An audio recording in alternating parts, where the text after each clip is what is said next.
Yo, good day mga part. Ay, napunta kami ngayon sa Bonifacio Evangelista sa tropa naming mekaniko. Papagawa ka pala ni paring kaibigan yung kanyang motor. Papalagay niya ng Motorworth na version 3 na may kasama ng charging. Mabisa yan sa laban sa lahat yan.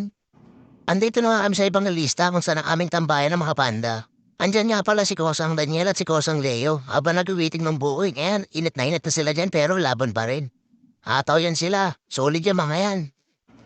Andito na nga pala si Bonifacio, one way ang kosa, pero sige, kanan mo, salubungin mo. Batang pasay tayo eh. Batang pasaway nga tayo.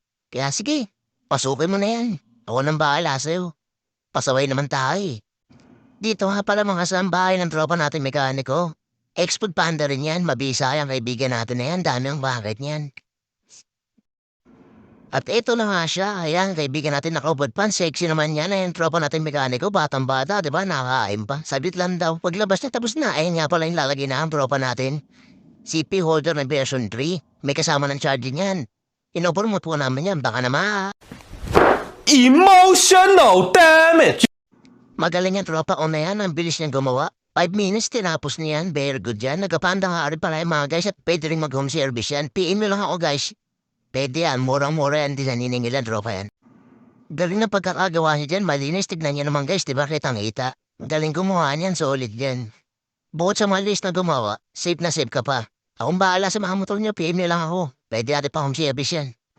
Ayan ang finished product natin guys, ang bilis, di ba? 5 minutes lang kitang-kita niya, tapos na, nagano nga yung charging pin dyan. Grabe naman yung katawan ng ating tropa. Tignan niyo naman yan. Solid na solid yan. Yan ang nga po pala ating finished product. Kita niyo na malinis, diba? Pwede na po mga ating tropa niyan. Pwede na pumanat ang 12 bars yan. Hataw na parang gaibin. Walang pahingaan. G ng G. Yun na nga pag-ahubako niya. Pinasukan agad siya ng Facebook niya. Grabe yan. Punto ang pare ko. First time yan.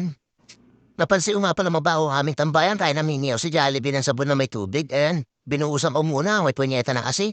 Yung mga bata kasi dyan, kung saan saan umiihits, dyan nagkatapon mga basura. Grabe naman kayo, onting hiya naman sa inyo, hoy!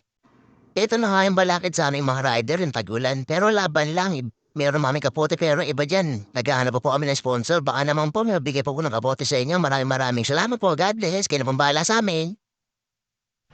Buti pa to, naka-ready, naka-full gear. Salamat nga po sa nabigyan ng kapote namin from Jawan, God bless po, madam.